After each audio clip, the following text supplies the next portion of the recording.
Ashamar kafune daawwattoota AMN Plus kun qophii roga dubbiiti. Dubbii roga qabdi. Yaada gaaffii qeeqaaf komii keessan qaama dhimmi ilaallatu waliin mari'annee deebisnee simbiraan geenya. Qophii keenya irraa keessatti ayyaanonni gurguddoon hedduu wayittii birraa kabajamu. Sana keessa ayyaanni guddaa fi hangafa ta'e uummata Oromoo biratti addatti ilaalamu ayyaana Irreechaati. Irreechi falaasamni isaa maali? Duudhaaleen isaa maali?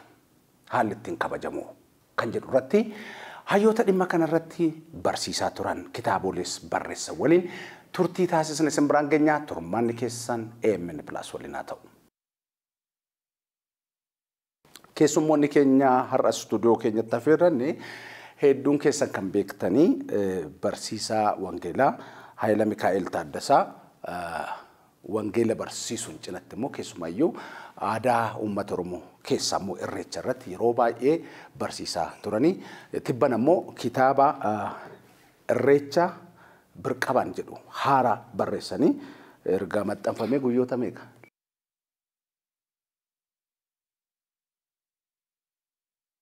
Gamas fuullee kiyyaa kan jiranii Kaapiteen Xilahuun Bantii akkuma maqaa isaanii egaa kaapiteen yoo jennu kanaan dura jetti waraana balaliisuudhaan biyya kanaaf waggoota dheeraadhaaf tajaajilaa turanii. Kana cinatti immoo aadaa uummata Oromoo irratti falaasama uummata Oromoo fi amantiidhaan wal qabatee kitaabolee barreessanii jiru. Dura kan barreessanii Kudhaama Seenaa kan jedhu maqaa leellisaa Bantiitiin kan barreessanii akkasuma maqaa keessan isa kanaanii miti. Ammoo mana maxxansaas galee kan ilaalamaa jiru Oromoo fi Afrikaa Impaayera Kuush kan jedhu gara fuulduraatti maxxanfamee ba'a. Egaan keessummoota keenya as stuudiyoo keenyatti argamtan waliin mari'achuuf eeyyamamoo waan taatanii fi hedduun isin galateeffadha ulfaadha.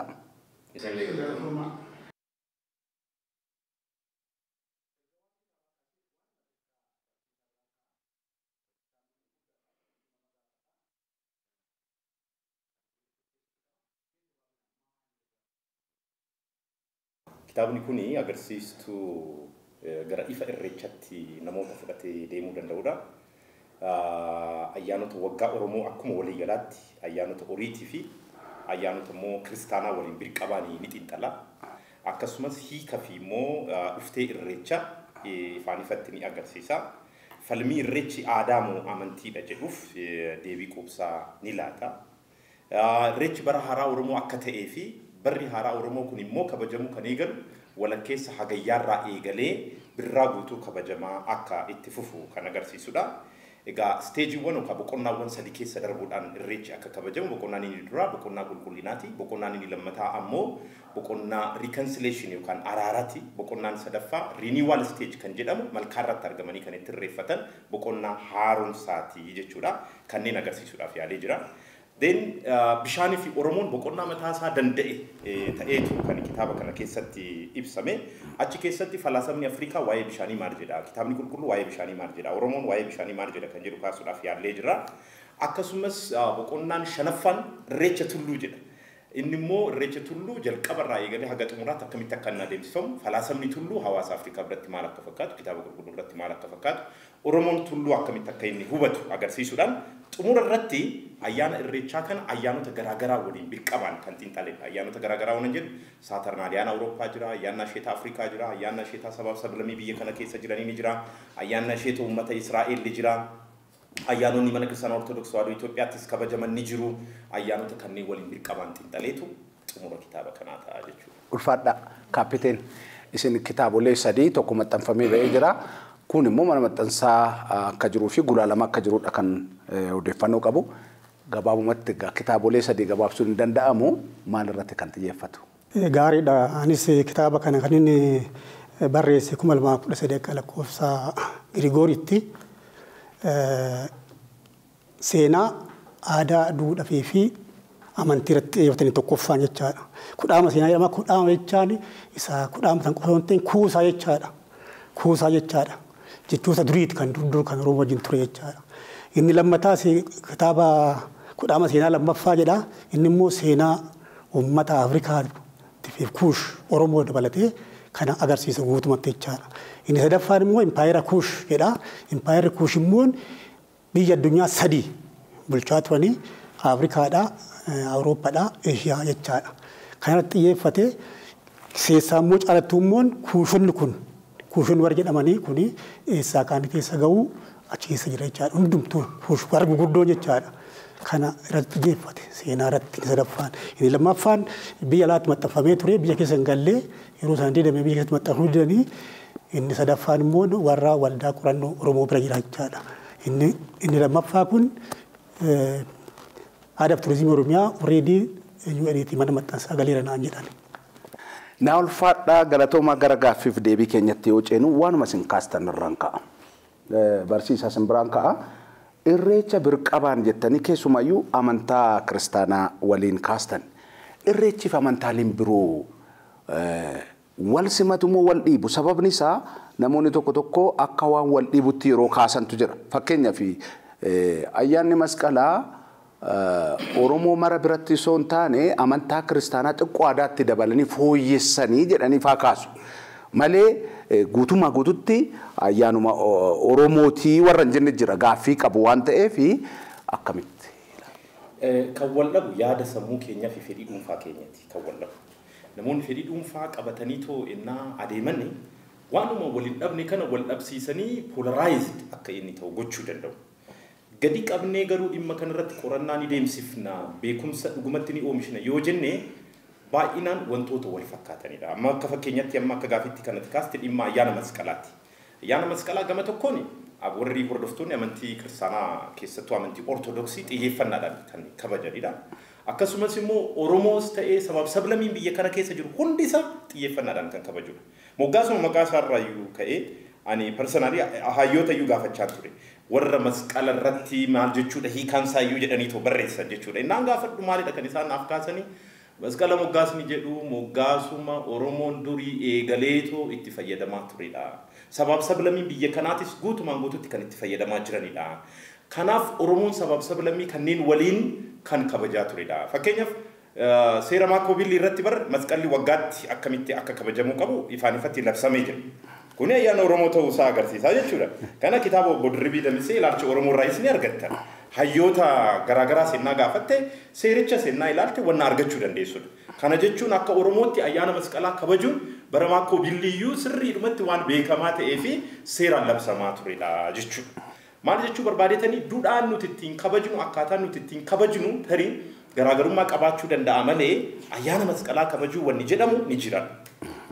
Gara amantii kiristaanaattis yoo dhufne ayyaanni tokko tokko innaa kabajamu duudhaan amantii jechuun creeds kan jennu seeronni tumaaleen amantii ni jiru. Amma waa'ee tumaalee amantii miti kan nuti dubbachaa jiru.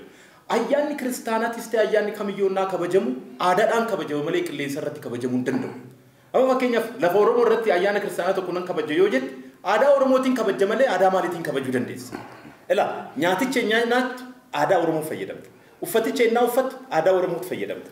Afaan illee innaa dubbattu, innaa lallabdu, innaa ittiin barsiiftu, innaa nan qaddasa jettu aadaa Oromootti fayyadamta. Maaliif afaan Oromoo fayyadamta jechuudha. Aadaa uummataarraa amantiin dittaachide ta'ee hin jiru. Amantiin aadaadhaan hin ibsamne it is ideal. Sammuudhuma kee keessa jira malee hin ibsamne. Haa ibsamu yoo jedhame amantiin kamiyyuu gadi bu'ee aadaa uummataa sana riifar godheeti. Amma Kiristoos Yesuus bar kiristaanitii seenaa lallabu waa'ee kakuu haaraas bareennaa dubbatu aadaa uummataa beekumsa isaanii beekumsa seera oriitii eenyummaa isaanii falaasama isaanii irratti hundaa'eeti malee qilleensumarraa gaditti hin buusu. Aadaa isaanii sana ka'umsa godhateeti falaasama kakuu haaraa sana isaan barsiisa. Kanaaf akka amantii kiristaanatti masqalli ni kabajame ennaa jennu waa'ee foon uffachuu gooftaa Yesuus Kiristoos fannoo irratti oolee nu fayyisuusaa fannoon suni awwaalamee argamuusaa raajii adda addaa hojjechuusaa suni inni dhimma amantiiti. Garuu immoo ayyaanicha ennaa kabajju immoo taateewwan adda addaa ni raawwatamu. Jireenyi hawaasummaa ni jira, hariiroonni sabaaf sablammii ni jira, namoonni walitti dhufuu ni danda'u, sirnoonni mana kiristaanaa keessatti raawwataman ni jiru, uffannati uffattu ni jira, nyaannati nyaattu ni jira, dubbiinati dubbattu ni jira, akkaataan itti walii galtu ni jira. Kuni dirqama aadaarraa riifar gochuu danda'a. Even akkaataa aadaatiin masqalli akkaataa itti kabajamu sana guutumaan guututti hawaasni kiristaanaas barra amma hawaasa kana keessaa hin bayyaan Oromoodha. Akkamittan ayyaana kana kabajan akka Oromoon kabajuttan kabajan. Malee akka akkamittan dhiyeessaa hin fiduu danda'a kabaja akkaataa. Kanaaf waliin dhiibu waan simataa deema namumatu sammuu isaa keessatti waan wal dhiibu yaadee jettu ulfaadha.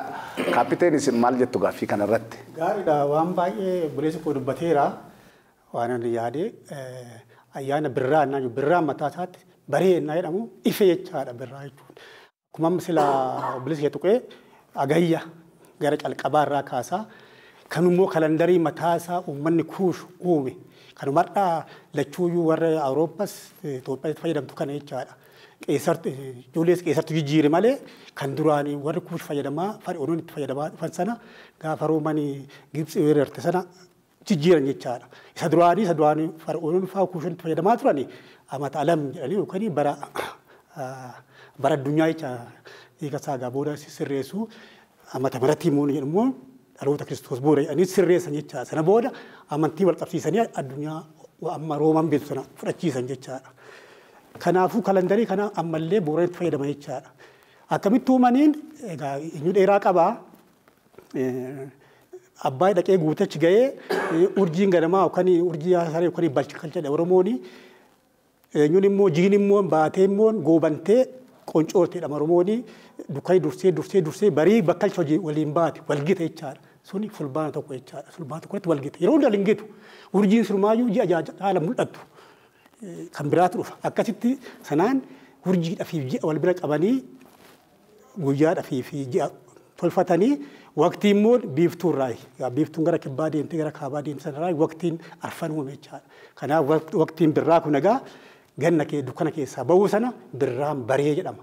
Birraan kan bari'u immoo agayya gara calqabaa olmost 12 gaaf sana Oromoon dhugeeffannaa waan uumaa irraa kaayeeti. Yeroo sana cululleen ganna ijaan qabdu goobosh keessaan baatu booftis ijaan qabu mooratu cuqqaala boolla hirmaa keessa tureetti yeroo sana boolla keessaa baashisus kaatiti culullu jettee naannofti birraan bareechaa Oromoo biratti dhugeeffannaa Oromootti jechaadha.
Wantichi bu'uurisaa tokkuma horiit irraa kaasee tokkuma jechaadha. Waliin dhiibuu jedha. Waliin dhiibu tokkolleen. Naa ulfaadha gara barsiisatti deebi'eeni kitaaboleen keessan lachuu kan qabu Oromoof Afrikaa Irreecha fi Afrikaa jedha. Oromoo dhimma aadaa Oromoo kan keessayyuu Irreecha kan Afrikaa wal qabsiistan. Afrikaan indigenous philosophy irratti keessattuu kan akka John S. Militi barreessan jedhamu fi hayyoonni birootis hayyoonni gurguddaan kan barreessan jiru. Keessattuu kitaaba John S. Militi kana innaa laaltu sabab sablammii Afrikaa hundayyuu invent godhee waaqa ilaalchisee hubannoo amantii isaan qaban sirriitti barreessee jira. Na falaasama sanan amma kitaaba kana keessatti birqabaan ilaaluudhaaf yaale boqonnaa tokkorraa eegalee aga boqonnaa dhumaatti baay'ee Christian theology-dhaan qofa miti falaasamni Afrikaatiyyuu maal fakkaata waaqa ilaalchisee hubannoon isaan qaban kan jedhu sirriitti birqabaan kaasuudhaaf yaalee jira. Egaa akka hawaasa Afrikaatti fakkeenyaaf ayyaana gubaa kana akka qabaniyyuu kan Ivanoo Boordarbii Damiseenis riifar godhanii jiru kitaaba isaanii ilaalcha Oromoo irratti jechuudha. Ayyaana gubaa kana hawaasni Afrikaa akkamitti akka kabaju ayyaana asheetaa kan akkamitti akka kabaju tulluu waliin hawaasni Afrikaa hariiroo inni qabu bishaan waliin hawaasni Afrikaa hariiroo inni qabu waaqa ilaalchisee hubannoo hawaasni Afrikaa qabu kana sirriidhumatti birqabaan kaasuudhaaf yaalee jira. Mee Irreecha wajjin Egaa amma laal irreecha wajjin seenaa ilaallu tokko amma wanni irreechaa tokkoffaa kuush durii jechuudha. Yeroo hunda gara laga mormoritti dhufaniitoo akka isaan irreeffataa turan seenaan qabatamaadhaan mirkaneessee jira. Dhufteedhuma irreechatu ennaa laallu tokko wanni Looreet Tsaggaayee Gabramadin kaasu ni jira. Jechuun seetee dubartiin jedhamtu obboleewwan isaanii ishee waan walajjeessaniif dhimma sanaan baay'ee gadditee malkaa mormoroo Abbayyaa irratti muka dhaabdeetoo achitti irra deebitee kadhachaa akka turtee fi isa booda barrii mukaa innaa darbu immoo siidaan dhagaa akkamitti akka bakka sanatti dhaabbatee fi achitti irra deebi'anii irreeffachuun sanarraa akka jalqabame qabatamaadhaan ni ibsama. Kana qofa miti kitaabolee mana Kiristaanaa Ortodoksii Tawaahidoo Itoophiyaa keessatti immoo Itoophiyaan dur higga libbonaa kan jedhamuun akka bulaa turte. Seera uumamaatiin. Seera uumamaa jechuun seera oriitiitiin durayyuu seerri jiru maalidha? Kan uumamaan uumaatti raajeffattu kan akka irreechaa kanadha jechuudha. Naa Itoophiyaan durii seera uumamaatiin innaa bultu ayyaana bara haaraa fulbaanarraa akka kabajan. Ayyaana bara haaraa fulbaanarraa innaa kabajan warra Gibxiin bifa wal fakkaatuun akkamitti akka kabajan. Warra Gibxi dhufaniitoo malkaa Abbayyaa irratti akkamitti ayyaanicha akka kabajan seenaan qabatamaadhaan mirkaneessee jira jechuudha. Kanaaf hawaasa Afrikaa kana tokko civilization warra Kuush wajjiniin wal qabsiisuu dandeenya inni tokko kanadha. Lammeessoon immoo hawaasa Afrikaa amma qoratame immoo ennaa ilaallu hariiroo isaan midhaan waliin, hariiroo isaan bishaan waliin, hariiroo isaan tulluu waliin, hariiroo isaan uumaa fi uumama waliin qabnu oggaa laallu kitaaba kana keessatti kan argitu wantoota irreechaan wal fakkaatan danuu kaasuu ni danda'ama jedhee tajaajila. Na ulfaadha kaapiteen gara keessan yoo dhufu waan bareedaa kaastanii barsiisaasini irreechi duudhaa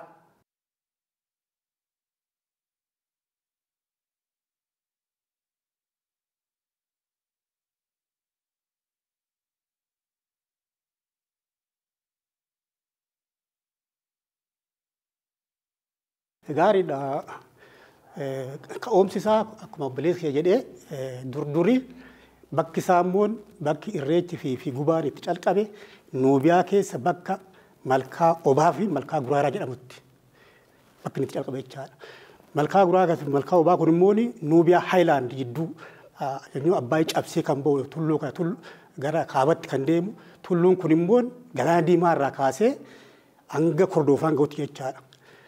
Oromoon iyyuu tulluu nam durii irraa dhufe jedha Booranuu iyyuu amma achi bakki isaa bakki bu'uurri isaatii qaroomni illee achuma kan Heroodus kan hime bakkuma sana achirraa kan qaroomni illee gara Loolaandii Nuubiyaatti gadi jechaan Gibxii ammaa fi kaaba Sudaan ammaa kana jechaadha bakki inni jiru.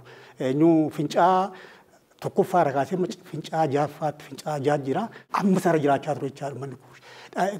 Addaamsa maxxanatee jedhu karaa amantiisi warri qoratanis achuma ta'u jedhanii achirraa kan biyya hundattuu kan godhame jechaadha. Amma afurtafi gosa afurtafi Kuushi fi Barbarii fi warra kunoo gara Chaadikii fi Baantu arfan kuni duubatti hafaniiti qaroomina kana kan burqisiise isaan amantiis kan calqaba isaanii ibiddallee calqaba kan argate isaanii achirraa ka'eeti gaa Oromoo fudhatee waan dumaa waan mi'aadaa hundumtuu amma achirraa dhufa jechaadha kan Oromoo kallacha ta'ee bokkuu ta'ee meeshaan amma Oromoo qabu achirraa fudhatee dhufe jechaadha. Achirraa maddi isaa achi waan ta'eef achirraa fudhatee dhufe alaabaan kun amma gurraacha diimaa adii illee achi kan Impaayera Kuush ture jechaadha. Inni immoo hiikti isaatuyyuu gogaa keenya gurraachi diimaan fooniif dhiigaa adiin lafeedha jechaadha. Kun icciitii isaati. Icciitii alaabichaa booda siyaasa jedhanii gurraachi waaqa laalaa adiin immoo nama nagaa nama dulloome ijoollee akkasitti ni diiman immoo bulchiinsaa fi maal jedhanii siyaasa kaan malee inni icciitiin inni waliin dhufe suni akkasitti dhufe jechaadha. Kanaaf egaa gubaadhaa fi irreecha malkaa Obaa fi malkaa Guraaraa kaartaara jechuun achirraa dhufee jechaadha. Kan ammoo Asmaroob Laggasaas Piroofeesar Asmaroob Laggasaas konfarmii godhee innaa waa'ee dimokiraasii Oromoo barreessu achirraa dhufee gaamma fulbaana tokko sana akka waggaatti ilaala malee akka juttilleen akka ayyaanatu toonteen akkuma waggaa keessatti ilaalama garuu eenyuun Oromoo walakkaa sana yookaan walakkaa agayyarraa kaasee guyyaa 40 lakkaanii gaafa korma dhaama irraa karakaanii ta'u. Duudhaa Oromoo kana Afrikaadhaan wal qabatee kaastu. Gara Afrikaa akkamitti kaastanidha tasaa? Egaa Afrikaan kunuyyuu namoota baay'eetu maqaan Afrikaa kuneessaa dhufee kan jedhan kun ordofee barbaadee warri Feenqaa akkas jedhu warri Roomaa akkas jedhu maal jedhu kitaaba baay'een argadhu boodhuma irratti Afrikaa kaan akkuma Looreet Tsaggaayee Yuunivarsiitiitti kaan maqaa waaqaati jechaadha. Arfan waaqa kan jedhu raayii dhagaanii namoonni Afrikaa walitti dhufanii jechoon Oromoo baay'eensaa lama sadii fa'i. Kanatti amma arfan kaa jechaan jara maqaa fi Afrikaa keessatti hafansaatu maqaa kana moggaafate jechaadha. Sana keessaa gaa Oromoon tokko kuush keessaa immoo Oromoon tokko jechaadha. Kuushoonni egaa afaan irratti hundaa'anii egaa isaan kan hiranii barbarii kuushii warra baantutii gara dhiyaa kan deeman jara kana arfan kana kan agarsiisu Afrikaa ilmaan waaqaa arfan ilmaan waaqaa jechaadha. Isaan tokko ofitti moggaase jechaadha. Kaan afaan irraa dhufee jedhu kaan immoo Afrii gubaadha waan nama gubuuf jedhu dur nama gubu bosonni sin turee waan turuun turee gannat edan gannat kan jedhaniyyuu as ture jechaadha. Kanaafi Afrikaa akkuma boodessa jedhame irreechilleen amantiilleen awwaallilleen akkaataa ijoolletti guddisan illeen dubartiin illeen maatii keessatti akkatti duratti akka hoogganaa akka turte barsiisuu akka turte kan hundumaa wal fakkaatu kan Oromoo wajjiniin. Lammataa irratti immoo amma ijoolleen haadhanii waamamu duratti haati immoo abbaa warraatti waamamti dur jechaadha. Otoo amma barnoonni fi maaliin dhufin kun kan wal fakkaata hundumtuu kan Afrikaa ani Yuugandaattis qoradhee warra Ruwaandaas argadhee dhaqee qoradhee Sudaan kibbaas ture Keeniyaas ture baay'een naan eenyutu tokkuma kan Oromootiin waan baay'een garuu kolonii dhufee afaan isaaniitii fi amantii isaanii keessa.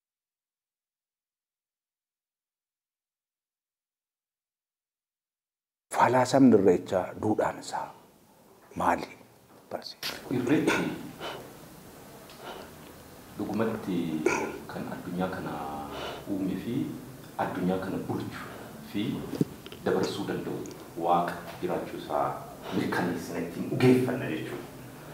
Kanammoo maaltu nutti himaa uumamatu nutti hima. Roobni qaqqabachuu isaa, mucucni qooruu isaa, lagni taliila ta'uu isaa, beeyladoota fi bineensota irratti illee bu'uura kaapteen jedhan jechuudha jijjiiramoota dhufan gaafa agarru.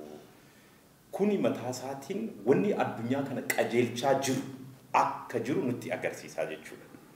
Maaliifii guyyoonni innaa jijjiiraman biftuun innaa baatee lixxu roobni innaa roobee toocaan ganni bari'ee birraan innaa dhufu addunyaan tuni abbaa qabdii. Addunyaan tuni kan ishee hoogganuu fi qajeelchu kan ishee uume qabdii. Abdii dhabeessa miti kan abbaan qabnee miti. Gargaaraas qabdii kan ishee dhaga'u kan ishee gargaaru kan isheedhaaf badadu fi immoo humna kan qabu almaayitii kan ta'e kan humna qabu qabaachuusaa ayyaanota ittiin mirkaneeffan inni muumeen irreechadha jechuudha. Kanaaf irreechi uumamaan uumaa raajeffachuudha kan jedhu hawaasni Oromoo jechuudha. Uumama irratti hundooftee maaliif kitaaba qulqulluu irratti maal jedha? Faaruu Daawit boqonnaa 18 yookaan 19 lakkoofsa 1 irratti samiiwwan kabaja Waaqayyoo dubbatu. Qolloowwan samiis waa'ee hojii isaa haasa'u jedha. Kanaaf uumama yoo ilaalte waa'ee waaqa akkamitti akkasitti dubbatu irreechi qabatamaadhaan nutti agarsiisuu ni danda'a. Egaa achi keessatti akka duudhaatti Oromoon irreecha wal qabsiisee duudhaawwan inni qabu ni jiru. Fakkeenyaaf kan barame baay'inaan kan beeknu dhugumatti immoo kitaaba kana keessattis kan mirkanaa'e maalidha? Fakkeenyaaf irreechi nagaadha. Amma nan irreeffadha jechaa nagaa booressite taanaan ati irreeffataa miti jechuudha. Amma Oromoo biratti kan rakkachaa jiru kanadha. Aadaa keenya ni jaalladha, duudhaa keenya ni jaalladha. Yookaan immoo amantii kanan hordofa namni jedhus immoo amantii isaa sana ni jaallata, kabaja ni qabaata. Garuu immoo bu'uura amantiin keenya aadaa fi duudhaan keenya jedhuun nagaa buusaa jirraayi. Ani Oromoodha jechuun bargatiin qabu. Ani Oromoodhaa, Oromummaa nan jaalladhaa, Oromoodhaaf an hojjedhaa miti. Duudhaa irreechaa keessaa tokko nagaadha. Dargaggeessi keenya nagaa buusaa jira. Duudhaa irreechaa keessaa tokko tokkummaadha. Maaliif tokkummaan kanaan agarsiifama yoo jette warri gargar ba'an ni tokkoomu jechuudha. Sababa malkaatiin, sababa mucucaatiin, sababa gannaatiin hundi gargar ba'ee gamaa gamanatti wallaalaa ture dukkanni suni bari'ee hundi wal arguu danda'ee jira gara tokkummaatti dhufaa jechuudha. Tokkummaa labsuu hin dandeenye taanaan irreecha kabaja nuyi irreeffattoota miti jechuudha. Nuyi aadaa keenyatti bulaan jirru jechuudha. Amantiin kanas mormummoon jiru. Nagaan barbaada jechaa immoo ammas immoo dhugaan qabdu taanaan kunis mataa isaatiin rakkoodha. Nagaan kan jiru bakka dhugaan jirutti. Anamma nagaan haa bu'u, nagaan haa dhufu yoo nan jedhu dhugaan otoo nuuf hin galin jechuu koo miti. irreechi mataa isaatiin dhugaadha. Maaliif dhugaa ta'e yoo jette ganni bari'uunsaa dhugaadha. Miti dhugaa kana kuni dhugaa uumamaati. Dhugaa Waaqayyoon addunyaa kanaaf kennedha. Kanaaf duudhaaleen irreechaa kan akka nagaa, kan akka tokkummaa, kan akka dhugaa, kan akka araaraa, kan akka ka'umsaa, kan akka ce'umsaa, kan akka abdii kitaaba kanarratti kan tarreeffaman kana otoo ilaaltee jechuudha.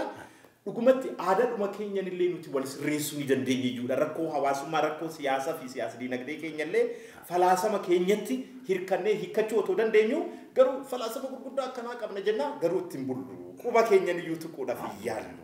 Kanaaf falaasamaaf duudhaa kanatti deebinuun dhaamsa kiyya isa guddaa. Na ulfaadha qophiidhuma takka irratti gaafadhe maal jedhamu ijoollee abbaa gadaati jedhamu otoo hin taane ijoollee abbaa gadaa ta'anii argamuudha jedhanii naa kaasan. Mee duudhaaleen irreechaa maal fa'aadha? Falaasamni isaa maali? Macci irreessa jedhaa, tuulamni irreessa jedhaa suni loqoda irraa fudhataniiti. Kanaaf irreessi immoo isa irreeffannu qotoon irreessi hiika baay'ee qaba. Muuduu aangoo kennuunis irreessa jechaadha. Muuduunis irreessa. Kenna kennuunis irreessa. Duratti Oromoon irreessa walii kenna. Hangafaaf yookaan warra ayyaantufiif irreessa geessee kenna jechaadha. Kan irreecha. Kanarraa ka'ee nuti garuu amma kana ilaaluudhaaf kan deemnu irreecha isa kunoo galatoo Waaqaa. Ganna gurraacha keessaa bahu kan ittiin galateeffannu jechaadha.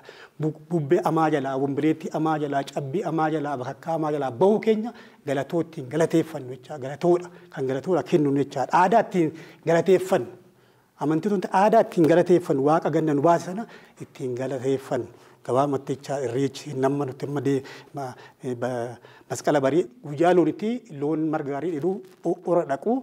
Uriittaanii immoo malkaa banama jechaadha. Malkaan kan bilis kuma hime firri walirraa citee ture lolaa maadhaa fi galaana maadhaa irraa citee suni akka walitti dhufu birraan baruusaa ibsuuf abbaan malkaa dhaqee bana jechaadha. Abbaan malkaa jechaadha. Abbaa doodoo malkaa sana argatee malkaa sanatti irreeffate jechaadha. Isatti taanetti gaamma irreechi malkaan dabalame booda irreecha itti fufachaa. Irreechi gaa bakka hundattuuyyuu balbala irreeffatu kan waloo immoo kan Oromoo immoo egaa moon guyyaa murteeffatanii amma kun akka Finfinneetti fi dur Finfinneedha.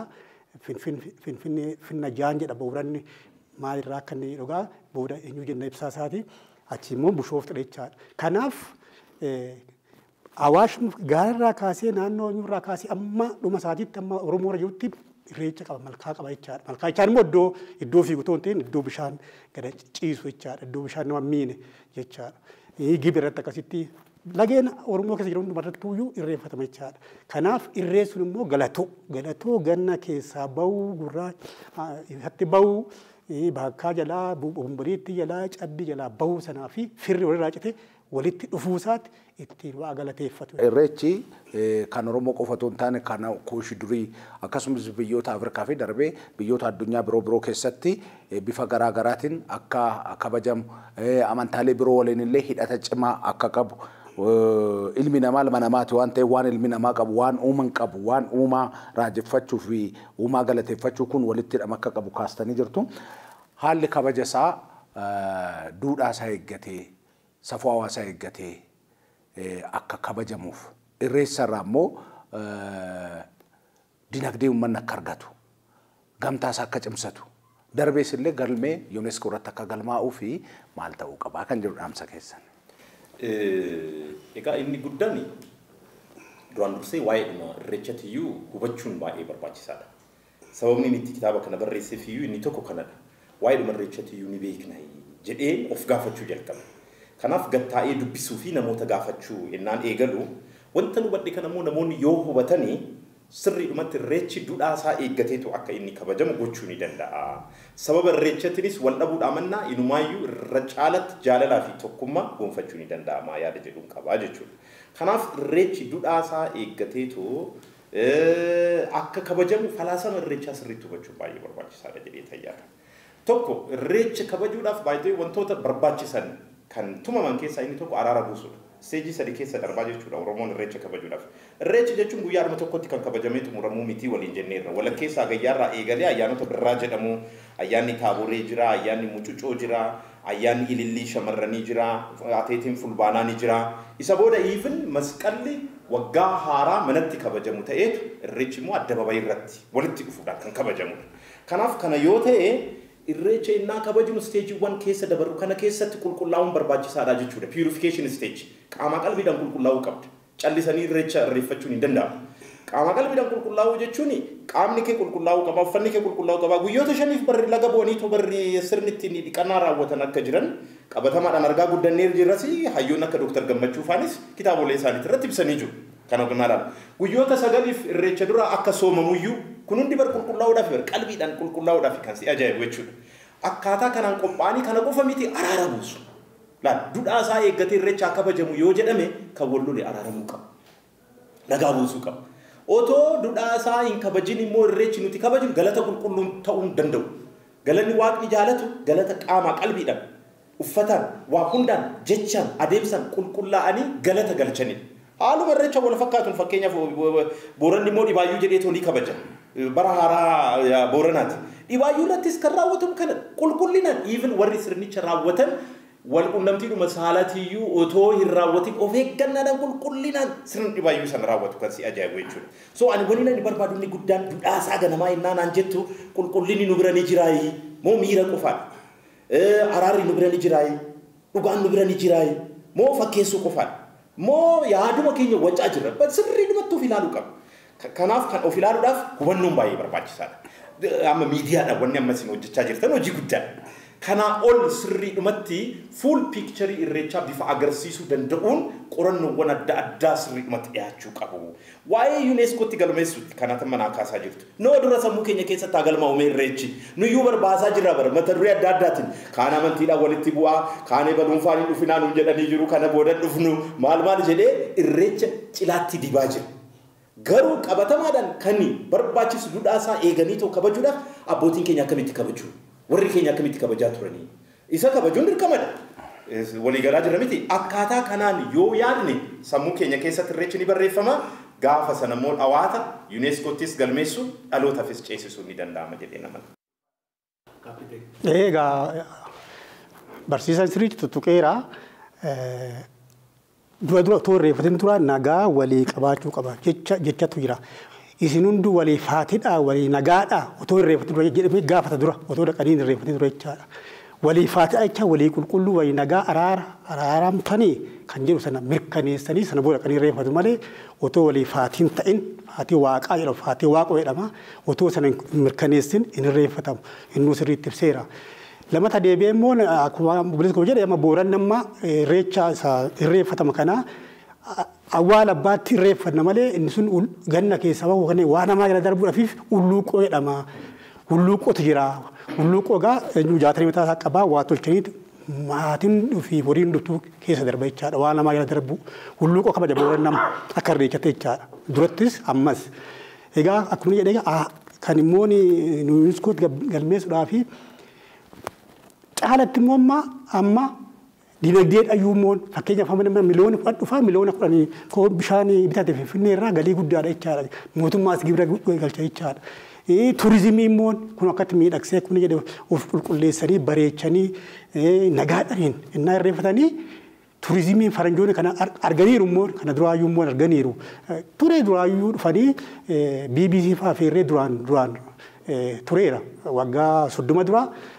BBC fa'aa Faransaay 24 kan jettu Montee kan jettu fa'aa irreessa ilaalanii bushooftuu irreecha ilaalanii baay'ee barreessan jechaadha. Baay'ee raajeffatanii. Kanaaf turizimiidhaafis barbaachisaadha. Dinagdeedhaafis barbaachisaadha. UNESCOs galmeessuun immoo biyyaafis uummata Oromootiifis injifannoo guddaadha. Kanaafuu akkuma bulisoo jedhee uummanni amanee aadaa ta'uu amanee aadaan isaa kun immoo iddootti irraa ka'ee dhufuusaa amanee irreeffatee bareechee nagaa walii buusee nagaadha wanti nuti Oromoon nagaadha nagaa wal gaafataa nagaa bultee nagaa oltee nagaadha biyyaaf nagaadha addunyaaf nagaadha jedhee nagaadha irreechi nagaadha galatoottiin waaqa galateeffattu nagaan ganna sana bahu fuulduraaf immoo akkuma booruu gannaa nu oolfachite daaraa bunaas nu oolfachite itti matu waaqattichaa irreecha irratti kana. Egaa keessummoota keenyaas istuudiyoo keenyatti argamtanii marii baay'ee ho'aa hunda keenyatti baay'ee tolu taasisuu keessanii fi maqaa daawwattoota EMN Pilaasin irra deebiin isin galatoomfadhaa ulfaadhaa. Isin ulfaadhaa warra hundi keessanuu galatoomaa ulfaadhaa jenneerra. Egaan daawwattoota keenyaa qophiin kabaja ayyaana irreechaa irratti xiyyeeffachuudhaan qopheeffannee kanumaan xumuramaa torban mata duree biraa keessummoota biroo waliin walitti deebina waan waliin turtaniif ulfaadhaa waraabulaa deebana.